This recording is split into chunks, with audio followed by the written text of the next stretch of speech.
More or Nothing. Hello and welcome to this week's episode of More or Nothing with Ryan and Max. How are we doing, fellas? Max Ashron, yourself with a fabulous win in dreadful conditions. Gents, up there with the worst I've had in a long time. Like, the backs were getting cold. That's the kind of game it was. Like, Noah was like shivering at points. You couldn't catch COVID in Wuhan. Like, it was that bad. The ball was sandy. It was raining sideways. The wind was gusting, billowing. So it was just like a mud pit, piggies in the mud pit, just straight up tete-a-tete. It was like the Battle of the Somme. Fair bit of trench foot, but we got it done in a very low scoring competition with the doughty men of Devon, and great final round. Anyone outstanding? Oh, Pedro Rubiolo, my God, the Terminator, like a cybernetic organism, that like living tissue of a metal endoskeleton vibes. He was just brilliant, like brilliant as always. Mr. Consistent, absolute metronome of violence. Just can't be stopped. He was just kick chasing the life out of everything. Tackle after tackle. I think he was up to like 30 tackles, 27 tackles, something mental like that. And he's been doing it the whole season. Just 80s after 80s. They don't take him off. They just let him stay out. He's just fueled by violence, the bloke. Perpetuated by it.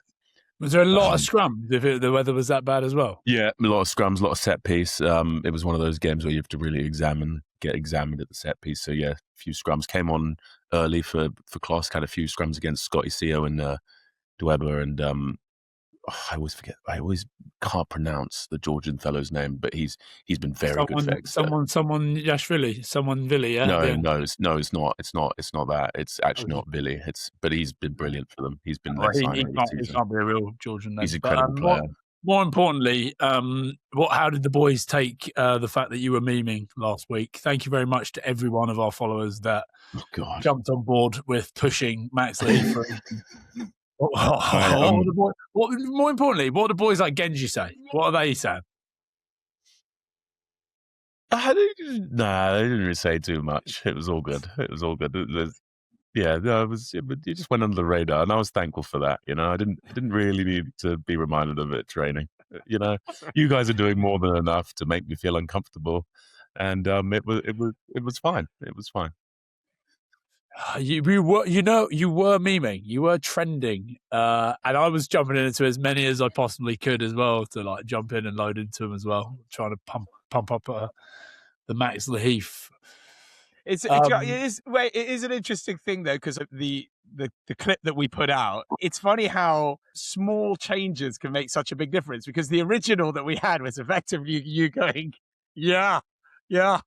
I probably should. You know what I mean? It wasn't, but it was put in that sort of way where you can edit it. So it was like, yeah, Max Heath believes he deserves that nobody else should be in that squad. Of a man, that would have been amazing.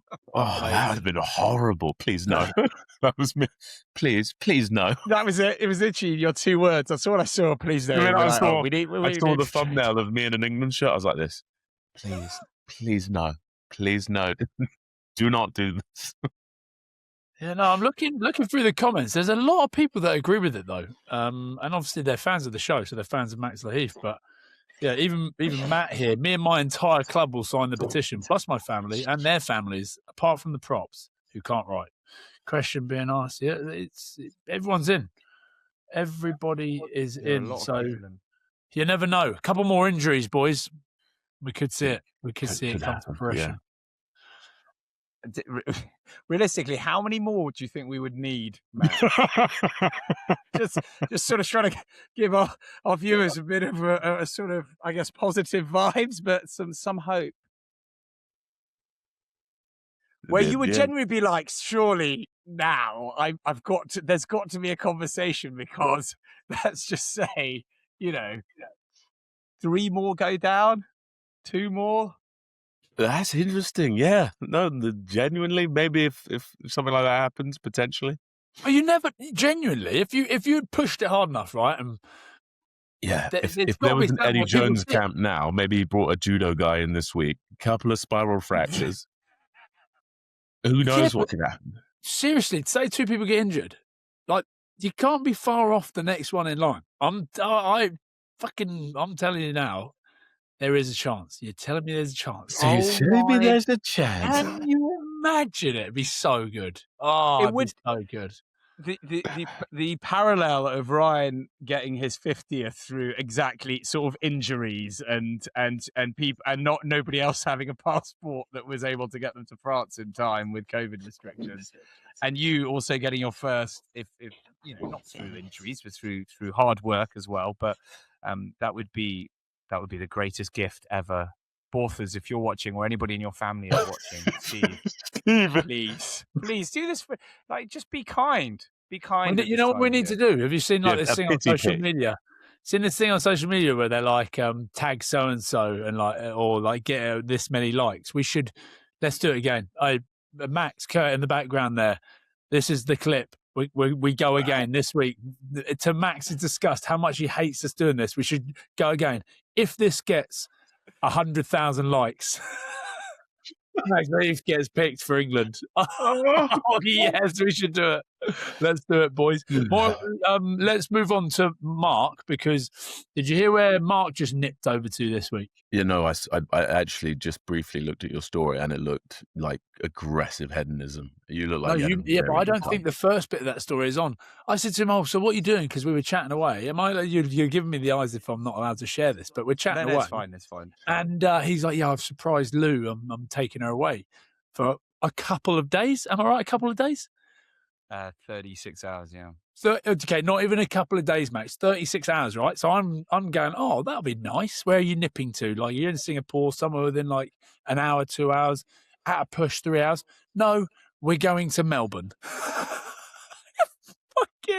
I was like, pretty sure that's like a 8-hour journey. He was like, yeah, hold on. And he's like, I can hear him typing in the background. He's like, shit, yeah, it's like 8 hours away. Yeah. 8-hour flight just to go and watch some tennis. The timings are really good though. The timings are really good, so you can get the last flight on a Wednesday night. Get in at literally 10. We got in at 10 a.m. in Melbourne at the lunch place by 12:30. On the drink. I basically went on a 3-day stag do with Lou for her birthday. Amazing. Brilliant.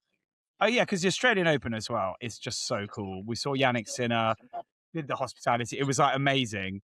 And then got up the next morning, had a boozy lunch. So we went out all night. We did a line bike. I basically did the same things I did with you, Ryan. But yeah, I'm getting texts in the afternoon here, which is nighttime there, saying, "Where's that Chinese that we went to?" I'm on my phone looking for the photo of me and him in this unreal. It's like a real cheap, shitty Chinese, but the food was amazing, wasn't it? And I'm like zooming in, trying to find it, sending it to him. He's then looking at it. Oh, well, how the other half live, eh, Max? How the other half? Just you talking about Melbourne, God. Oh, so much fun. But yeah, they nail the Australian Open in that sort of Aussie way where it's like cool, but it's like laid back. It's not, Wimbledon's amazing fun, but it's very much, you can feel the gravitas of the event. Whereas here, it's like it's just pure vibe. It's great. So that was really good. And then obviously this weekend, and then it just rolled into Friday. But the great thing is, because you win back time, we had a massive boozy lunch, got on a flight, landed back at 10 p.m. on Friday night, and then Saturday was her actual birthday, and then we had 18 people at Sushi Samba, which is all you can drink. It was fucking brilliant. Oh, big happy birthday to Lou. We're allowed to say the age. There's a big enough badge. Yeah, 40. The big 40. Happy 40. But this is the thing, you guys, you got to think of it, because I did this to her when she was 30 and was like, how do you feel about turning 30? Because I remember I cried a lot, couldn't believe I was going to get that old. Same with my 40s. Hers is always like, I feel like I've achieved so much, I've done so well. And every time I'm like, whilst you're saying these things, I can't think of anything that I've achieved in the exact same amount of time that you've had this amazing stuff. But anyway, so worth thinking of. But it was very good. It was very good. But enough about me. Actually, quickly, Ryan, you have had a very interesting week, though. You have, because yours has been non-stop as well, particularly with work, but also seeing a couple of playing golf with a couple of the boys. Oh, yeah. I was trying to remember what I'd done in the week. Can't remember any of that, but it's been a busy old weekend again. Friday, Edinburgh Bulls, Saturday over to Dublin to do the game, and then I was up very, very early yesterday on Sunday morning, 4:30, flew to Manchester, drove across to Nottingham and played golf with Tommy Freeman and Henry Pollock. Those boys, honestly, 21 and 24 years old, I feel like I'm the same age as them though when I'm with them. I start acting like them as well. It was hilarious. Honestly, I like that. There's something in it. I always said it about Northampton. When you go down there, they've got obviously Fraser Dingwall, Finn Smith, Freeman, Pollock, throw Hutchinson in there, who's obviously like the older statesman out of them, but still can act like an idiot. They're like brothers. It felt like they were brothers. Like the amount they argue, and then suddenly they're best friends, and then they argue like brothers. But they were hilarious on the golf course yesterday, boys.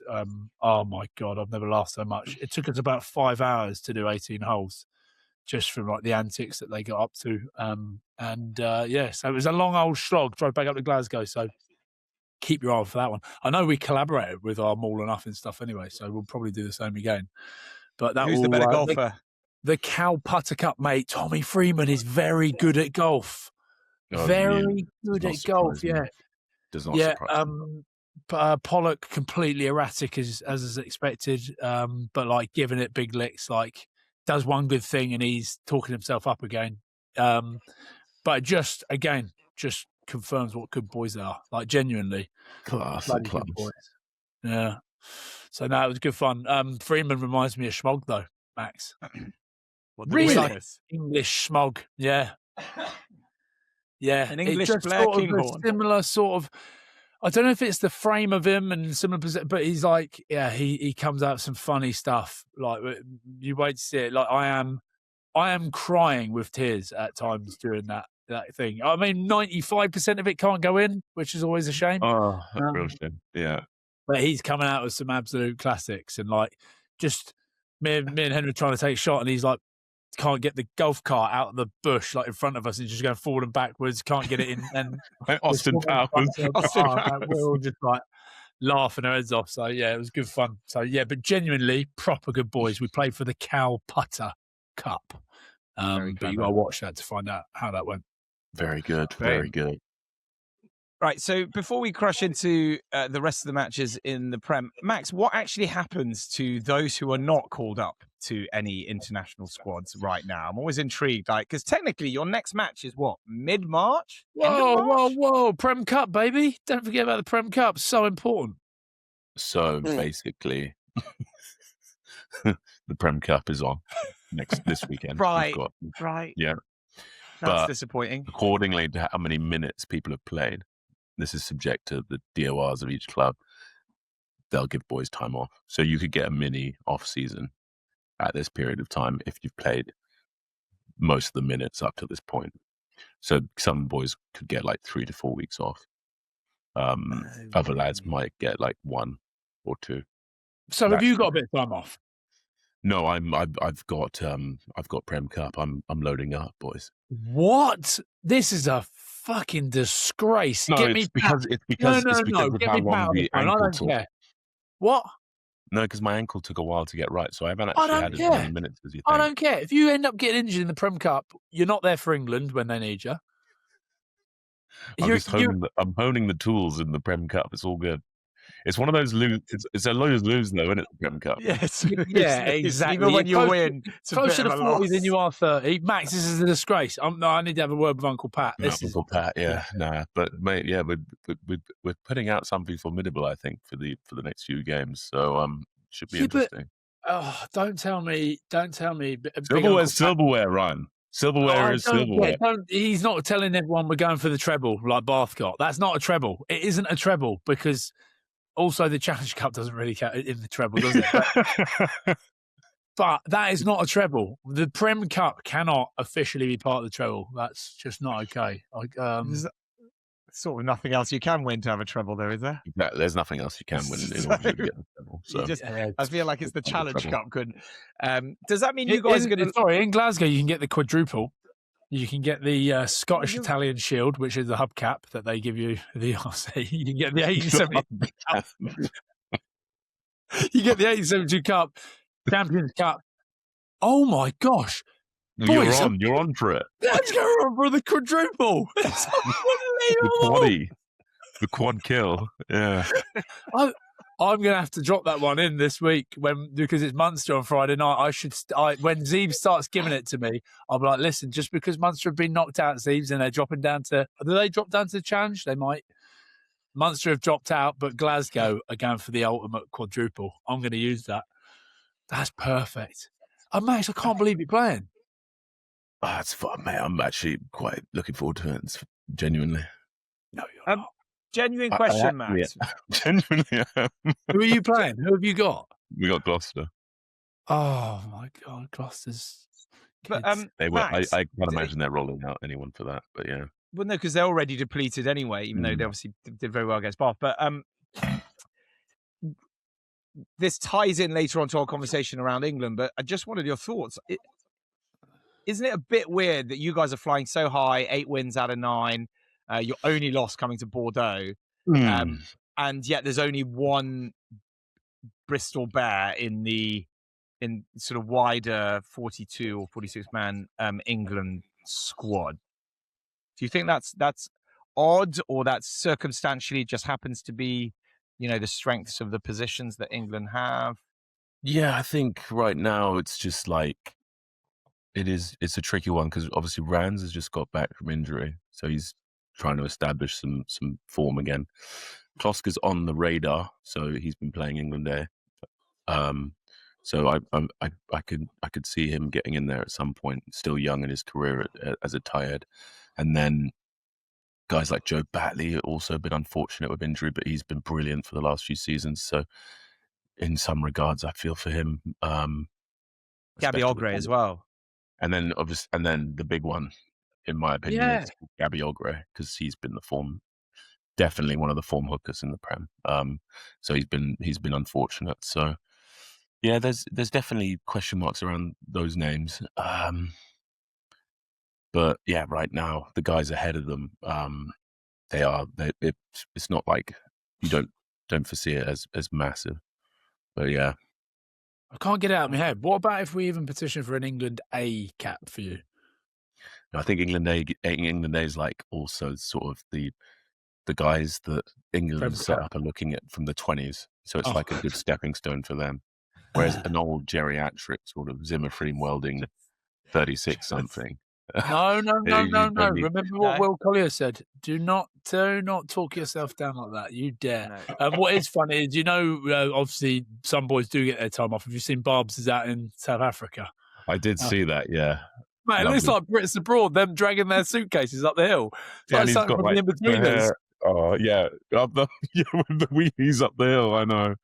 He looks like he's having a great time trying to pick some fresh fish for the seafood platter.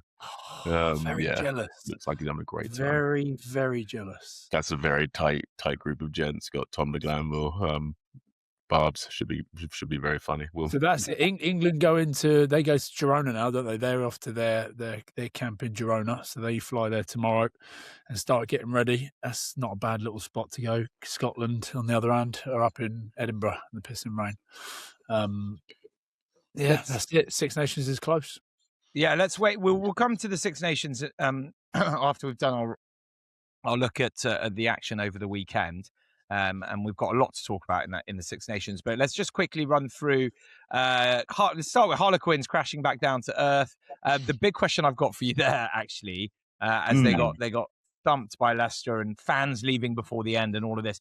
Is this a huge advert for relegation? How can the mindset be like? Do you remember last week? I'm like, this is it. They turned the corner. This is it. They're going to turn it around. But in sort of the Quins fashion right now, they're just struggling for consistency. And it was. But isn't it weird that you can psychologically get yourself so up for something because there's something in it, and then you're like, well, there is literally nothing in this. Why bother? Like. So should there be relegation? Because then it wouldn't have been this. If they were scared of being relegated, it would be a completely different match, right? In itself, because they put on. Or it's their team is the team. You got Cunningham South, you got Don Brandt, Murley, Marcus Smith. Vic Northmore, Primary and Green. Like, it's not. But then again, but then there wouldn't be this big movement with Newcastle Red Bull, would there? Because imagine all this money getting pumped into Newcastle Red Bull and there's relegation, then they drop out because obviously they're doing even worse. I can't wait to get onto that game. But it's more, I don't know, whether if there was relegation, would it change the way that Quinn played? Probably not. Mark, I don't think that changes it. It's like, really, psychologically, they're in a place right now where the minute something can go wrong, it invariably does. You know that scene in The Replacements with Keanu Reeves where they're talking about quicksand? Where he's talking about quicksand when you know it when you've been in a team that's struggling and you try your hardest to do right, and invariably it does the opposite, and then you just end up sinking further and further down. And right now that's sort of happening right now. But Quinn should just go in and lie still. Yeah, try and get like as much surface area on the sand. You know, like when you watch those guys on they like show you, this is how you survive quicksand. He like jumps on it flat. I love watching those survival tip videos. Anyway, we digress as always. I've certainly had seasons where I've been in that. I think the year after we played in the final with Bath, that year was tough. Like we went on a decent losing streak, and it's hard to snap out of. Especially just as the gauntlet of games just keeps coming, and like teams like Leicester, who are quietly building something very nice, and they will scrutinise you up front like hard. And I think set piece wise, Quinn's is struggling somewhat as well. So it's a tough place to be. As you said, though, Leicester quietly going about their business. Let's move on to Sale, Northampton, much closer than the scoreline suggested. Actually, Ryan, how did the boys feel about the match? Well, it was you score, they score, you score. It was just like, it was one of those games, wasn't it? But the main talking point about that whole game was the Royal Rumble. Did you see the scuffle? So what did the boys say actually, like what's actually happened there? Because he's kicked off. It was boiling over, they said. It was boiling. And then I think Pollock gets a high shot, doesn't he? Someone hits him high. Yeah, and it's Hutch. Hutch clears someone out the side. Yeah, and it takes him past. To be fair, I think it's a back rower, isn't it, for Sal? It's Sam Dugdale, yeah. And he's a bit tasty, that boy. He likes it. Yeah, he likes a bit of niggle. Well, I'll tell you what, for a bloke that wears tweed, likes a shotgun, and isn't the biggest bloke, Hutch absolutely dominates him. He judoed him got him down the floor, pinned him down. Yeah. So old Dugdale's going to kick off because you've got, there's Hutch a few open hand strikes, isn't there? Yeah, and there was, which is, dare I say, good to see. You haven't seen a little bit of Bars Rutan going on. It wasn't quite a clenched fist, but enough was going on where you're like, ooh. Yeah, and then it just almighty like Royal Rumble kicks off, and how good. So yeah, it was tasty. I don't think North. Watching Bamba get to the huddle, he's like one of the last ones, but he like swanton bombs it. He just like crowd surfed it. I was like, attaboy, Bams, get in there, son. Fair play to him. But that was the first time Northampton had beaten them in something like 10 years, I think, in South. Yeah, huge dub, yeah.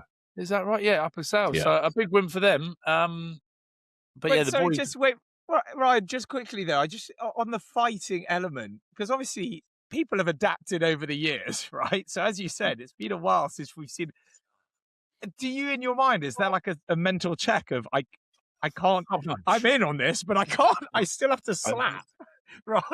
Just like slightly pushy slap. That's why the old shirt grab with the knuckles is always one as well, isn't it? It's not quite a punch, but you're like the ice hockey jersey jabs. Yeah, that's one.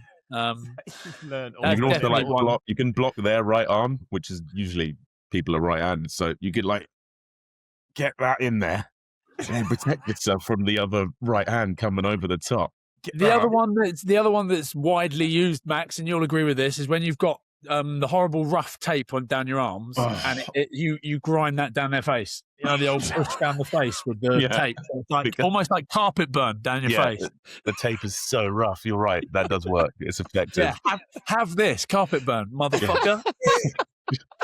debride the soft skin of the face. Yeah, that's another one. That's definitely another one. And I'd say probably one of my favourites was like the jugular squeeze. Is like that feels like you'd be in trouble for that, no? No, well, I feel like carpet burn, ultimate wedgie type stuff. That's sort of the brain shutting off the windpipe isn't play on. No, it's just no. I feel like no. I don't think that's getting a ban.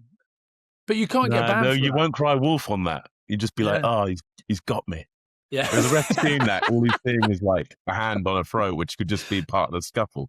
But Rye's using his velociraptor hands this little manipulate the soft tissues of the clavicle. But yeah. So there's a fair bit you can use in there, I think. So it's trying to find out what works without you getting in serious trouble. But no, those boys were they were chatting about it in golf actually, saying that what's his name? The O'Flaherty was like he said O'Flaherty came over. Freeman was like, tell him what he said to you yesterday to Pollock, and Pollock was like, no, leave it. And he came over and was like, why are you talking like a roadman? I love Flats. Mate, Tom O'Flaherty is so funny. He's such a good lad. I think very well as well. Well, I don't know what it was he said, but he basically just came back with the roadman saying like, shut your mouth, blood, or something like that. It's like, that is so I wouldn't good. even be surprised if Flats just pulled that out of nowhere as well, even if he wasn't. Yeah. You've got to love it, boys. You've got to love it. So, slightly more entertaining game than Exeter Chiefs versus Bristol anyway. Yeah, but win's a win, so well done to the boys. Bath, Gloucester, also quite competitive, considering how depleted Gloucester were. Annual tradition, our friend Vin Russell shushing the shed. He's just how good. It was a brilliant game. I really enjoyed it. I thought Gloucester was so good. Rapava Ruskin, class. Charlie Atkinson. Charlie Atkinson. Looks really good. I said it last week. It should have been 10 a while back. He had a few like wobbles here at Leicester and stuff, but he was the man at Wasps, and now he's got some time in the saddle. He's doing some mad things. That first try he scores on that unders line. Wild. Just the sprint of faith, just running into the guts of it, into the teeth of it, like a gain line centre. He scores a wonderful try, sets up another. But yeah, he's playing some great rugby. But as always, the Bath bombs ruined it for them and got on and started picking and going from the halfway just up the field repeatedly. And they just kept like squibbing it, like a little knock on here or something here. So they did make it a little difficult for themselves. But Bath persevere in the end and get it's huge. It's huge for Bath. That like the ending for Bath there is actually when you look at the grand scheme of the table and what's happening in the Prem at the moment. Not only have Gloucester only won one game, so you should be beating them, but that would have then just put a little bit more distance between Saints and Bath, And when you look at that at the end of the season with only 10 teams in there, that kick from Finn is massive, boys. That is huge. Yeah, very big, very big. And I actually love it. Like I think secretly the Gloucester fans love it as well because you know what they're like. They do give like Gloucester. They give boys some shit. We talked about Zach Mercer there the week before, didn't we, Max? Yeah. How much they're shelling out to him. It was passionate. What they would have been giving Finn, and then the ball for him to know that there's still a couple of minutes left as well, where he's running back, smiling, giving it that. And he's loving it. That's what people want, though, right? That is what people want. Indeed. Very good for the brand. Speaking of what people want, obviously let's say this season in particular, but it's felt like there's been almost a change in how people are celebrating their tries, slightly more. We're not quite at the Super Rugby style from back in the day, but, Pollock saluting the fans, lovely. There was a good one from Calouri, considering he scored 4 tries, but he did a big torpedo dive. Do we feel like people are getting a bit bolder now? Yeah, I think the cellies are back. I don't think it's frowned upon now to do the celly. It's as long as it's authentic. Sometimes you see them and you're like, oh, that's not you, my guy. You ain't that guy, pal. Trust me, you ain't that guy. But no, when guys are celebrating, especially younger lads, because there's a real youthful sort of enthusiasm and excitement to the game still, because they're just sort of dipping their toe into pro rugby, and you can really feel that energy. It's a sort of psychic thing, and then they go and sort of do the sellies after playing some mad like that Pollock try. It makes no sense. How does he know that's going to come off the boot? You know what? Freeman said to me yesterday, he said, I didn't even know that rule. You know, if you've got 1 foot out and you can kick the ball back in. He was like, I actually didn't know you were allowed to do that. I was like, don't ask me. I haven't got a clue of the rules. But Bloke's got a crystal ball on him, like at all times. So yeah, but yeah, I think it's very good. Big fan of it all. Hutch had the old throw it up and shotgun came out. Yeah. You see that? Yeah. Which goes back to his roots, doesn't it? You know, he likes a bit of clay pigeon, I can imagine. Boys, have you ever seen the Felipe Contepomi, which is still the gold standard for celebration? You ever seen that for Bristol against Northampton, Max? Yeah, that's a huge one. Goes and applauds his own try, jumps into the stands. Oh yes, and it's been recreated in the bars a few times, isn't it? Yes, yeah. It's fantastic. Yeah. Quick word, Noah Calouri, he scores a try every 34 minutes so far. I don't think they should count against Newcastle Red Bulls at the moment. I mean, he scored. Points difference of minus 272. It's ridiculous. What on earth is going on there? 439 points against at the moment. What's happening there? Are they just like, listen, let's just park up, see who can keep a contract for next season, and all the things will change? Because they've obviously but you can see the industry that's happening off field right now. They're quietly gathering like these sort of the streets won't forget Avengers for next season. So there's some serious maverickery going towards Newcastle for next season. So do you reckon they've said like to Red Bull, like, don't worry, we'll be better next year, but this year just we're not shit. It's just going to be a complete write off. I think there's an element of that, yeah. We'd like to take a moment to interrupt this special broadcast, our lovely podcast, to thank our wonderful sponsors from day one, the great, the majestic, the whiskey alchemists themselves, Wolf Craig Distillery. Where can you find them, Ryan, and what special products can our wonderful listeners purchase?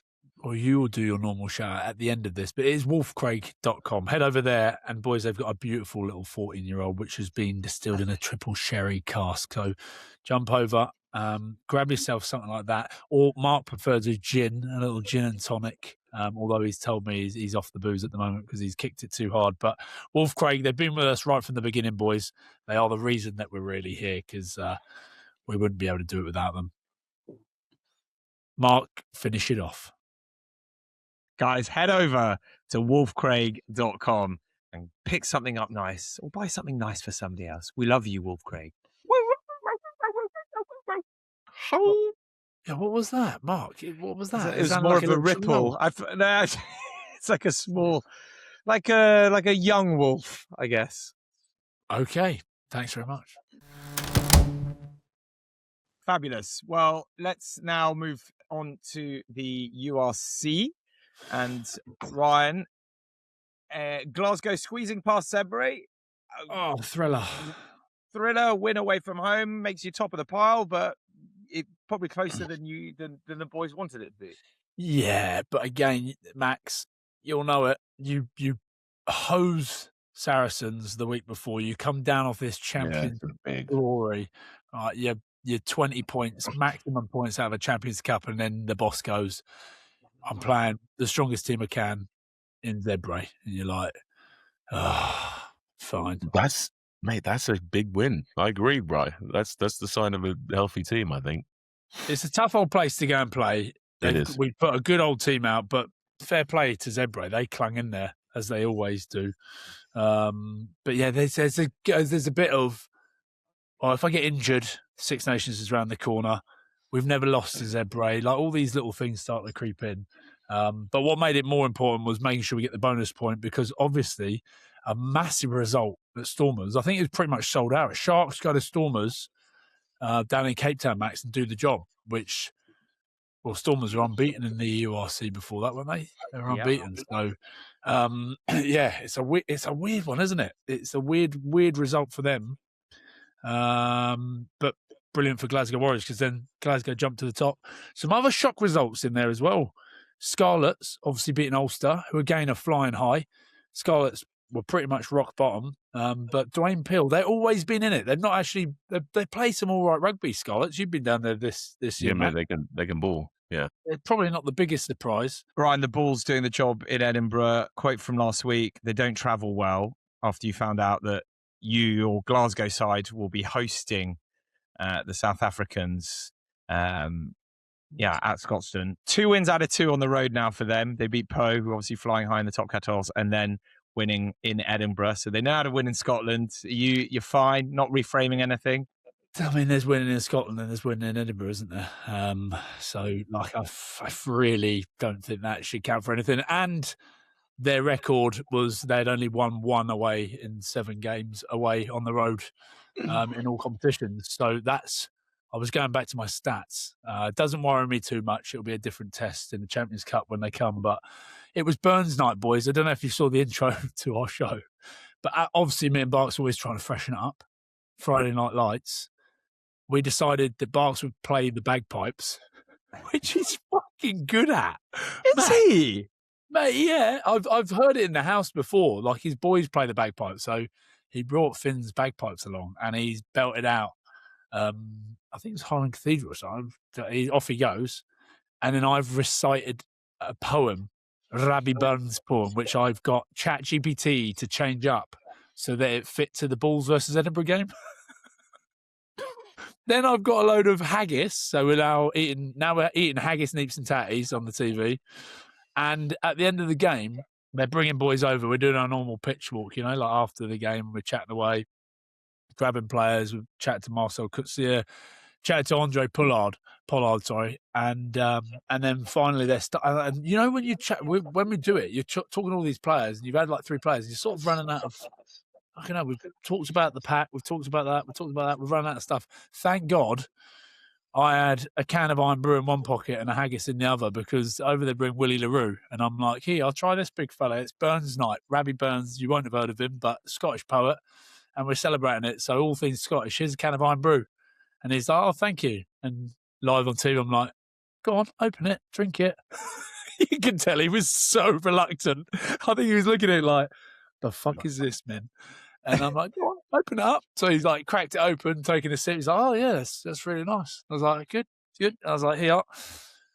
Do you know what this is? And he's looked at this little ball of haggis. He's like, is that duck fat? It's just come out of your pocket. He must have been like, what is going on? So anyway, I've given it to him. 2 minutes later, we've caught him. Just goes over the steward, hands him the Iron Brew and the thing of haggis, and then walks off the pitch. I saw that. That was the thing I saw. Yes, I did see that. So that was, didn't understand what he was hitting him with. Well, I think he was like, "What is this? I can't take this through customs." But yeah. So and the Burns night, boys. Did you have some haggis on Burns night? No, sadly not. I thought you would be into that, Max. I thought you would No, celebrate. I do enjoy haggis. I do like haggis. I just completely escaped my attention that it was Burns night. There's your URC sort of roundup. I don't know if I've missed anyone. I mean, we know that Leinster are going to beat Connacht. Cardiff had a good win against Benetton, and I suppose whilst we're talking about Cardiff, is it probably worth speaking about everything that's happening at the moment? Yes. With that? Yeah, let's do it. So, boys, thoughts. Ryan, start with you. It's kind of wild. This notion that the owners of the Ospreys Y11 are the preferred bidders for Cardiff to take over Cardiff. In itself, the taking over would effectively cancel out the Ospreys and rugby in that part, which is kind of nuts. Also, when you think about the amount of incredible Welsh players that have born and bred and played through in the clubs that make up that region. What are your thoughts, guys? Well, Max, I don't know if you heard it, but I heard Shanks and Shane Williams talking it. And obviously Shane Williams was a massive part of the Ospreys, when they first started. I think it was 2003. They had like the Galacticos back in the day. And it was like, think of what that created for Welsh rugby. They won titles. They then went and won Six Nations because of some of the players that come through there. And he was like, it's personal to me. And you've got to think of players like that. And nobody in Wales thinks this is a good idea.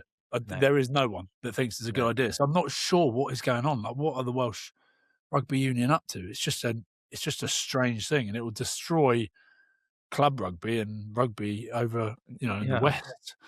And you can't ask people to then go and support another region in a way. You wouldn't ask people who supported Glasgow to then be like, you're gonna have to support Edinburgh now. Like, I just think that the only thing is, it happened with the Border Reivers, didn't it? Back in the day, there was Edinburgh and Glasgow, and then the Border Reivers.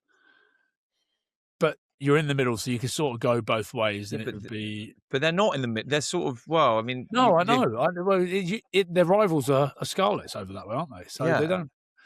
Yeah, it's a strange one. It is a strange one. And the players, have you spoken to the actual players? Because from the sounds of things, they don't want, they don't want to be responsible for anything to do with, basically reducing any of their friends and people they played with kind of abilities to continue their profession. It's just a mess, isn't it? It's an absolute mess. And you wonder what it's going to do to Welsh Rugby Union and how they go in the Six Nations as well. And you see already players, moving on to Gloucester and getting out as quick as they can. So, boys. Max, would you take Welsh clubs in the Prem? Yeah, all for it. Why not? Ultimately, I think the Prem wants another 2 or 3 teams anyway. It wouldn't be the worst idea. Like it's connected. It's not like you got to fly over. I think they're still trying to sort of resuscitate the ashes of Wasp, like primarily anyway, given their legacy. So there's all sorts of things going on. But yeah, you're right. But what's the alternative there, right? You know what I mean? Like, what everyone is obviously up in arms about it, and rightly so. I can understand why, because there'd be a massive amount of sentiments and sort of legacy that's attached to Ospreys rugby. Huge part of creating what Wales rugby success was. But I couldn't get my head around what sort of financial alternative they can do, because as we know, WRU's been run into the ground as it is. There's all sorts of other bits of controversies and stuff happening there. It all sounds a bit kind of mental. I guess they just got to find another backer, haven't they, or someone that can go and take it over and try and save it. Because, like, club rugby in Wales is still, I'm guessing, I don't know this for a fact, but it's not like people have just stopped playing rugby in Wales because like, people are talking about the Six Nations and ticket sales at Principality, but it's still the Six Nations. It's still Wales. You're gonna sell a load of tickets down there. I can see it happening. So people will still love rugby. They're still going to get behind the team. Everyone goes through a bit of a shit phase, but this is in a bad place. But club rugby, I'm sure, still over Western Wales way, isn't in that much of a dire state that they're not able to play rugby there. Yeah, in a bit of trouble, aren't they? By the way, did you see Bordeaux getting beat by Stade Francais at home? Yeah, I did see that. See, big win. It's tough going to Ashton Gate and getting wins like that. Really hard. Drained them. Emotional coming. Listen the jar. We listen the jar on them. Yeah. You're welcome, Stad. Right, boys, let's move on to the Six Nations. We'll do, obviously, a bigger preview ahead of the matches, but just a quick one on the call-ups and the selections. Now, the most controversial, we brought that up at the start of the show, obviously Max Laheve not being called up to the England squad. Absolute travesty, up in arms, and a disgrace, an absolute disgrace. Absolutely. Let's also talk about some others who have been left out and whether it's as disgraceful. The first one for England, Ted Hill, Max. I think this time last year he was called Superhuman or Superman by Mario Toji, that his strength and everything he can do, and he covers kind of all the positions from 4 to 8. You surprised? No, I'm not surprised, sadly, but I completely lament that he's not in the squad, but I'm not surprised. No, I think right now, with England, because of their success in the past, recently, I think Steve's going to stick to his guns where he can. I think he's very happy with what he's got in the back row right now. But I agree that Ted Hill offers a completely different set of skills, traditional as a 6, and he can definitely do a job in the second row, which is also very, very handy strength. But yeah, Sadly, I'm not surprised. He's unbelievable player, but you're right. It's you just look at the rest of the talent in that back row there. It's madness, and I am worried. I'm worried for the Six Nations because I think England, they got a squad there that can do something pretty good. The only one I don't know, like Chandler Cunningham himself, has he been going well enough? That's the one there I'm looking at. He's surely going off what he's done in the past. Yeah, you can't argue with the fact though that Cunningham South is genuinely capable of big moments. That's sort of his thing. But I agree, he does go in and out of games at the moment, and obviously Quinn's form right now doesn't sort of reinforce that decision. But I just because I would say I'd go Fisselau over Cunningham South. Yeah, that's nice. I'd go Ted Hill over Cunningham South. Yeah. So that's where I'd argue his case. And then you've got, I know Guy Pepper isn't a like for like replacement, but you've got Guy Pepper who's almost sort of like a Ted Hill. The way he plays, he's like a 6 that could probably do a little bit of a stint there, line out 6. But I don't know, does Fisselau get a look in? That's the only one I look in there, and I look at the way that Quins are going as well. You've already got someone like that you don't really need the Cunningham South. So then do you go for a Ted Hill that can cover a bit more and do a little bit more? I don't know. Sometimes you feel for some guys who've been at the top of their game for a few seasons and maybe the profile just doesn't fit what Steve's looking for. And you feel for them, you know. But this is why England should be coming out on top of the Six Nations, because with the depth they've got, that's what worries me. I think they will. I think England will go pretty good. Yeah, I think so too.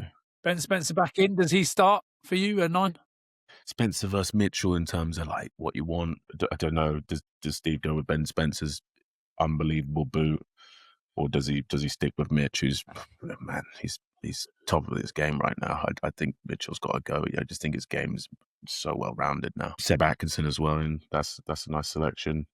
The centres again is going to be really interesting. A lot of discussion and commentary through the pundits about who Steve's going to sort of build that centre partnership around. Will it be? Who do you think it should be? Mate, the mind boggles. It's so hard. You've got the consistent glue guy that is Fraser Dingwall, like just class. All round class. But then you've got Max Ajomo with hands like a heart surgeon, athletic, abrasive, just almost another 10, like really freakish looking in terms of his skills. And then Seb Atkinson, weighty, giant specimen that loves the sort of the gain line. And oh mate, and then obviously you can bring Tommy Freeman in. I can't believe he's 24. Lads. That's Slade's the one that doesn't really get a look in. Oh, and then Henry Slade, he's been around for eons, just doing it year after year. It's tough. Who do I want to start? That's the question, right? Yeah. Let's do this quick. Give us the starting team, and you've only got a minute to do it as well. And then there's no humming and hawing. There's no humming and hawing for the first game against Wales. Let's go. Right. First game. We'll go Ellis at 1. 2, we're going to go with Luke Cowan-Dickey. 3, we're going to go with Joe Hayes. 4, we're going to go with Alex Coles. 5, we're going to go with Mario Toji. 6, we're going to go with Tom Curry. 7, we're going to go with Guy Pepper. 8, we're going to go with Penaud, but I'd love to see Greg Fisselau in that. But we're going to go with Penaud. I don't think it will be Penaud. I don't think it will be. You really? Yeah, bro. It doesn't matter what that guy. No. He just plays. If he does the job for England. Okay, sorry. Keep going. Yeah. Okay, this is your team. Ryan, 9 is Alex Mitchell. 10 is going to be our kid George Ford, and then 11 we're going to go with Manny, and then 12 I'm going to go with 12 Dingwall, 13 Max Ajomo. And then the winger, the other winger, I'm going to go with Tommy Freeman, obviously, on the wing. Yes. 15, George Furbank. Interesting. When Furbank's fit, I just think he's done bits at 15. Hey, it's your 15. It's your 15. So you Fraser Stewart's been playing very well, though. Max Laheath's England starting 15. Normally we'd go Scotland next, but actually in terms of we're talking the big Six Nations calls, and I think arguably the biggest one out of any nation is the fact that France's record try scorer, Damien Penaud, has been omitted by Fabien Galtier. Boys, I mean, you just played him a week ago, Max. Thoughts? Has he been a naughty boy? or is it his defensive issues? We don't care, do we, Ryan, about the defence, really? No, we don't, Max. Good. Damien Penaud. We're talking about the guy, the main man, the grand fromage. Mate, he's got to be in there. Wild. Although I haven't been watching enough Top 14, but I believe statistically he's still doing bits for Bordeaux. So it sort of begs to question whether there's something going on upstairs. I think there is. Would you know what? I reckon Sean Edwards would. I think he's seen as a bit of defensive nightmare. So I reckon Sean Edwards has got a bit about it there. But it's interesting because we obviously had Celesi on Rayasi, who made a comment that Penaud's, he's playing chess. He just kind of does his own thing. But actually, there was an interesting interview a few months back with a former clubmate of his called Nance Duquing, who said, at Bordeaux, we have set times to go out for warm-ups before matches. We're changed, we're warmed up. He's playing chess on his phone, Birkenstocks on his feet. He doesn't seem to care. He doesn't know a single tactic. At training, he's there, but not really there. He sends you passes out of bounds. He has a good laugh. For team life, it's great. But you think for the coaches, you never know if he's fully present or not. But when he steps on the pitch, he transcends himself. He's a genius. And that's probably the crux of it all, right? For coaches, and this is clearly a coach's decision, he's probably a bit of a nightmare, do we think? There must be something. There has to be, doesn't there? Potentially, yeah. Who was it that got in trouble last Six Nations with the coach for walking off? Jalibert. Again, Jalibert. another one where the question is, if he starts... I feel like if Jalibert wasn't... Yeah, but if he, Jalibert wasn't an issue, I think he'd have been starting more often. Intermax. I believe Jalibert's been playing better rugby than Intermax for a while. Obviously, Toulouse have been winning sort of more, but I feel as if Jalibert's sort of in finer form than Intermax, and potentially those behavioural issues have held him back. Who can say that? We're speculating purely, but Gail Dreen coming in, obviously he's been brilliant for too long, but yeah, it's a funny one. I'm not guys, talk me through a genius that you've been in your careers, being the anti-coaches player, but the complete players player. First one that came to your mind. Stefan Armitage, really? Just an absolute nightmare to manage, but you couldn't argue with the production. Bloke was phenomenal, freakish. I remember we had like, so the head of S&C at the time was like, Steph, you're too fat. Because he kept doing the caliper test and was like, you're ginormous, we need to get some weight off you. And he was getting fined for being sort of over the skinnies. So if you come back over the skinnies on the calipers, you got a financial fine. Obviously, he didn't want that. Fined for being fat? You got fined for being fat. It was called Fat Club, yeah. And then you had to sit on a sort of a bike every morning at like 6. Yeah, they punish you, don't they? They take away your sleep, get you in the morning, and you have to do a certain amount of calories on the bike. Yeah, that's it. And Al Ryan was like legit. He meant what he said with these things, and he went through with it. Anyway, he got so angry and sad about it. He started playing terribly. So then Mufa was like, "Nah, just leave him be." But he was just so good. You just let him be. Just let him be as he was. Some people are meant to be like that. Some people. Yeah. Do you know what I mean? Fat club's a real thing, Mark. Like if you did that in a normal workplace, can you imagine doing that in a normal workplace? I know obviously your physical attributes are meant to be in good nick because of the job you're meant to be doing. But if you did that in a normal workplace, you're coming in at 6 o'clock and you're in the fat. Boys used to be celebrated as well, getting out of Fat Club. I remember I think big Sam and Vanessa, Brian Albanese, I think he was in there for a bit. And like when they finally got out of Fat Club, it was like a big celebration. Everyone's like, he's out of Fat Club. He's going to sleep in tomorrow. Yeah. Man, there's a thing. And he was so good. So he just left him to it. And Boofy was good at managing players like that, in fairness. I think he learned a bit with that one. He gamed it. Stefan Armitage gamed it. He realised if I just play badly, they'll get me out of there. What was yours that jumped to mind?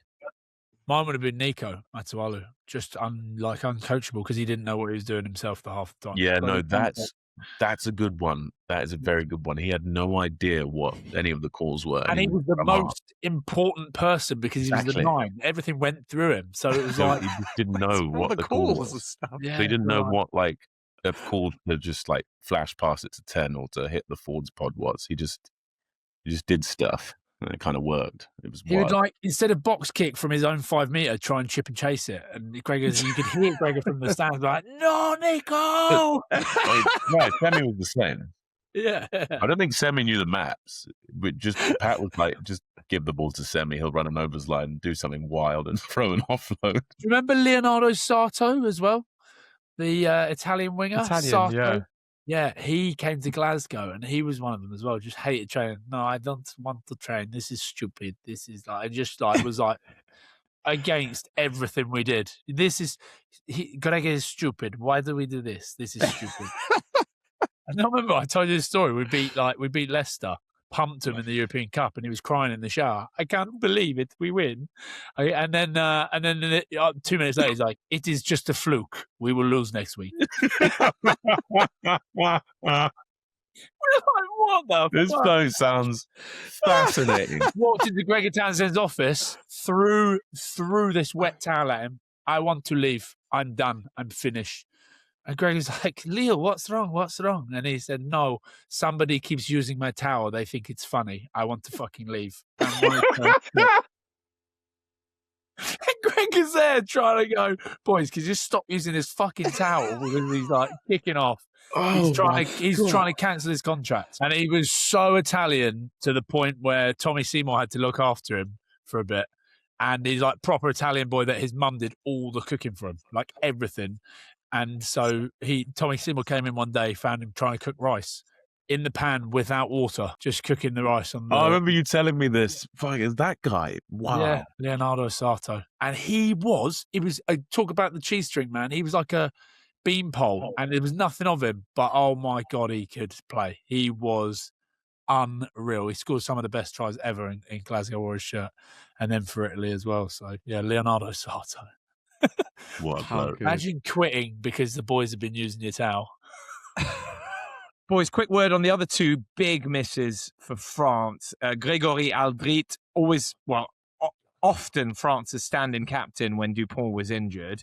A real sort of totemic number 8 and a stalwart in that French pack for the last for several years now. And also Gaël Fickou as well, the midfield capo, the leader for Sean Edwards and the most capped active back. Oh, surprised with any of those? Do you reckon it's something to do with La Rochelle's form at the moment, Max? That's why Aldrit's out. And is it like a kick up the arse to try and get him firing for the World Cup? Is that what some of this is? It must be. It must be. It has to be. Especially the fact he, like you said, standing captain.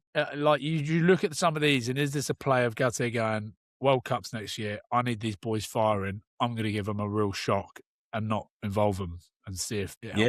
that could very much be the way it would be the case. 100%. But it does seem wild. Like, so much experience and guys who they kind of built the team around for. Like, well, it's only 28. Gregory Aldrit's only 28 years old as well. Yeah, and you can't use that as an argument, can you? Yeah, he's past it. He's not. Let's be honest. Not past it. No, he's a machine. Gaël Fickou, by the way, do you know he's on 800 grand a year? How do you know that? What? Gaël Fickou's on 800 grand a year. That's very good knowledge. That's mental. Did you ask him? No, I didn't ask him. Of course, I didn't ask him. I saw something the other day. I was reading it up. Just find out who's got loads of money. Anyway, let's move on to the big one, Scotland. Yeah. Cam Redpath missing. Surprising? No, probably not. He had a bit of an injury, didn't he? So he wasn't getting as much of a look in. Yeah, he's doing well for Bath. But as Max said, not because of how he's playing, but because of who's in there. Stafford McDowell.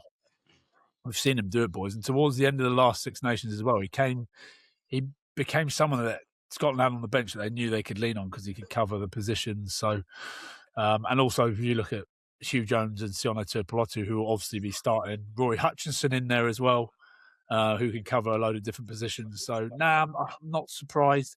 The big omission that everyone is talking about, and Greg has gone pretty safe with his squad, but my fuck did people kick off about this. Gregor Hiddleston, the hooker for Glasgow, he has been left out. Yeah, I saw this. Dave Cherry, who's playing Pro D. Yeah, Pro D. Yeah, everyone was up in. No, it was bad. It was bad. The Twitter sphere is really not liking Gregor right now. He's not a popular man right now, Ryan. Yeah, they weren't happy, were they? And then obviously George Turner, the other hooker, who I think I rate brilliant hooker, but he's not even getting a game for Quins at the moment, who, let's face it, are shite in the Premiership and everything else they do other than Champions Cup. What I'd say on Gregor there, he's going for more for try and test. He knows what he's getting. Yeah, what he knows. Yeah, I just feel like he's just going for what he knows. He's just But Gregor Hiddleston, mate, has been doing against Toulouse, doing against Saracens, and like doing it well. Yeah, I think that's one is shocking. And he needs to blood new guys. He's running out of depth in some positions. He needs to get some of the young guys in. So you and Ashton obviously starts for Scotland hooker, but yeah, I would have got him in. He and Gregor says he wants to see him in the A game, see how he goes in that. But he's a good player, Gregor Hiddleston. He's done well and sort of burst onto the scene last season, but has really made his mark this season for Glasgow. So yeah, that's probably the biggest omission out of it all. I always think with those, you just play safe. Why didn't you, if you're Greg, he's technically a second to third choice, so you wouldn't be, it's not going to be like a huge call in itself to have him in. And do you know what I mean? Like if you're just people. Dave Cherry must be tearing it up in Pro D2. That's all I can say. Sorry, I don't know why I laughed, but it's just, maybe he is. No, maybe he is. Maybe he is. Genuinely. Maybe Gregor's watching a lot of Pro D2. On to Ireland with Cian Prendergast. That's probably the big one, would you say, that he's not, you've watched a lot of URC. He's been one of the standout players. Were you surprised? All I know is that Ireland are in trouble, the Six Nations. You say that? I think you said that last year, mate. They play Thursday night. They play against France instead of France. Thursday. They could be under the pump straight off the bat, rolling into the... What do you think of Thursday nights, Max? Kind of like it. I sort of like it as well. Right. There's something about it that really could work for our schedules, Ryan. You know what I mean? I think it's a class. I think that's great crack. Yeah. Thursday over Sunday, right? Oh, 100%. Any day. Yes. Yeah, 100%. But I don't know, Ireland, like everyone's talking about France and England, right, at the moment. Sort of silly to write off Italy, but it's just sort of they do good things but don't quite get there. Could this be their year? Then Wales are obviously under the pump. We all say every year, Scotland, this is their year. This is the year that Gregor needs to do something. And I know that everyone laughs at that, but that's always the case for Scotland. And actually, you look at the Scotland squad, there is some serious talent there, the way that Glasgow are performing at the moment as well. But no one's talking about Ireland. Everyone's like, oh, they're just... No, they are. They're all saying what you're saying. No, they're worried. They're very worried, Ryan. I would say Irish sports journalists right now aren't very encouraged by what they're seeing. There's a prop crisis going on as well. So up front, they could be in a lot of bother. And then positions that have been held by guys for so long are now suddenly up for grabs because of just the nature of the sport. And no one's put their hands up, so to speak. So potentially a little identity crisis happening with Ireland, which would be interesting to see how Farrell manages it. And obviously, he's a brilliant coach. I think he's got the tools to do it, 100%. Anyway, we're going to say Ireland. Ireland wooden spoon. Ireland wooden spoon. But they have the best coach. This is the other thing, right? I don't know. Yeah, you think Farrell's the best coach, do you? I think he's by some distance. I don't think, as in Galtier is good, but he's now become. These are calls that I find really bizarre. Otherwise, I would say Galtier, but I don't think it's Tooney. I think Borthwick hasn't done a huge amount. Tandy's just getting. All the other countries are just coming in, and he is the best Six Nations coach. Surely. There you go. But anyway, quick word on Wales. Obviously, they're going to be coming up against England. Everyone's talking up England's chances, as you have just. They've left out Tommy Rafale. Who are they going to go with in the back row there, right? Do you reckon it'll be Alex Mann, Plumtree, and Ollie Cracknell playing very well for Leicester as well? So, Wainwright. Yeah, weird. I think they. Oh yeah, Wainwright. Yeah, there's so much. I reckon they're looking all right. I think. Yeah, and then they've brought it back in. I'm actually feeling good for the front row for them, boys. Tommy Francis back from Provence. He's back in the side. Obviously, an absolute Prem warrior at tight end from his days at Chiefs. So I'll be good. I feel like he'll be coming in with Archie Griffin and Arizarate, just much more experienced operator. Darry Lake right in the middle of that. Yeah, maybe. Reece Carr, Darry Lake, Nicky Smith. Mate, there's enough there, lads. It's looking good. Daffin Jenkins playing very well. Did you mention Nicky Smith in there as well? No, I did mention Nicky Smith. Don't worry. Yeah, we never forget. We never forget the scrum doctor. But yeah, the pack's looking tasty, boys. Hamer Webb's in. Very happy for him. Ex-Bath Academy boy. Good to see. Freakish athlete, Wills.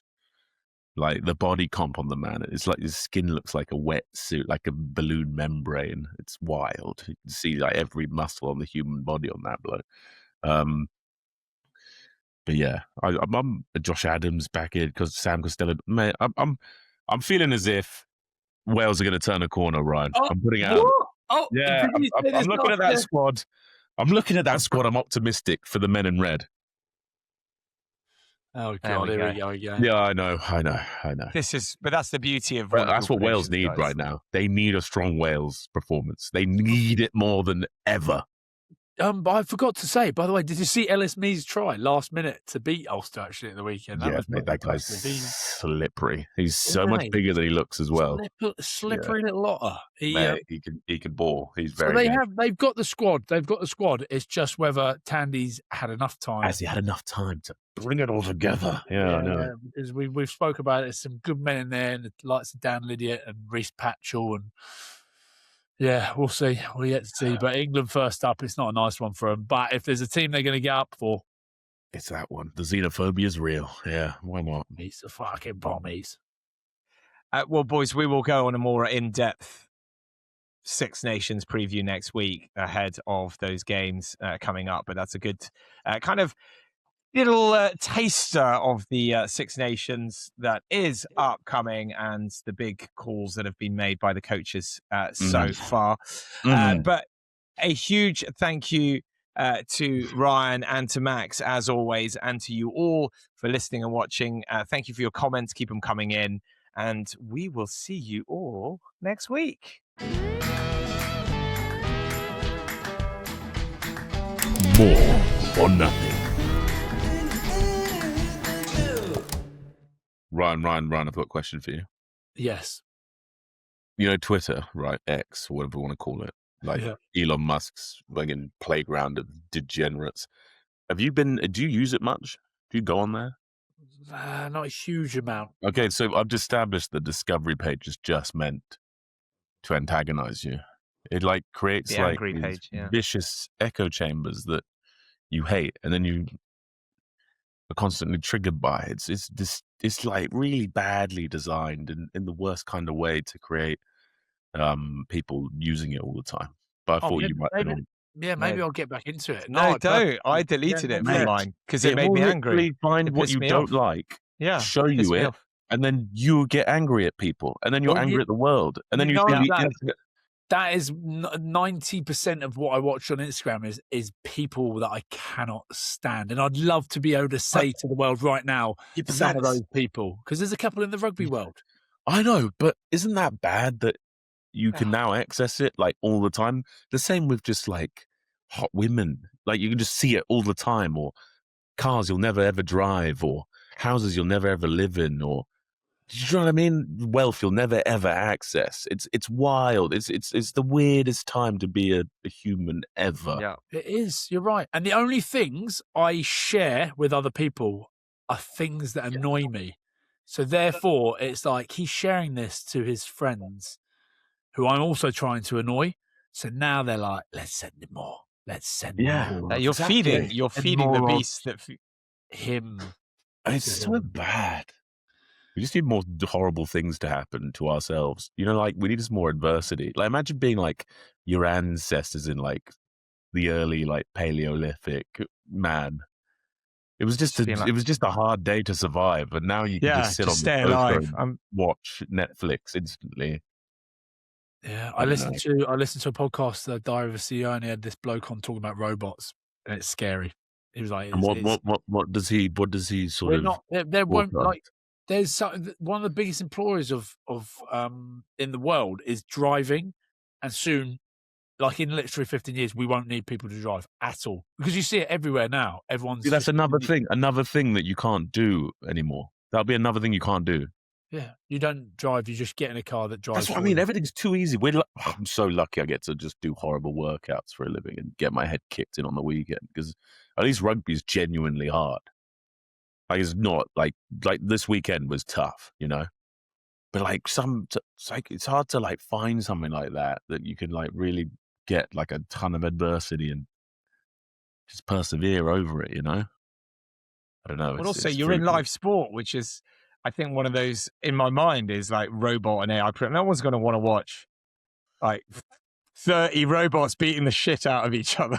Well, I used to watch Robot Wars. Robot Wars was fast. Different. A lot of that was, you know, the commentary on the end of the controllers. Yeah, I don't know. I'm just like, I don't know. You need jeopardy and drama.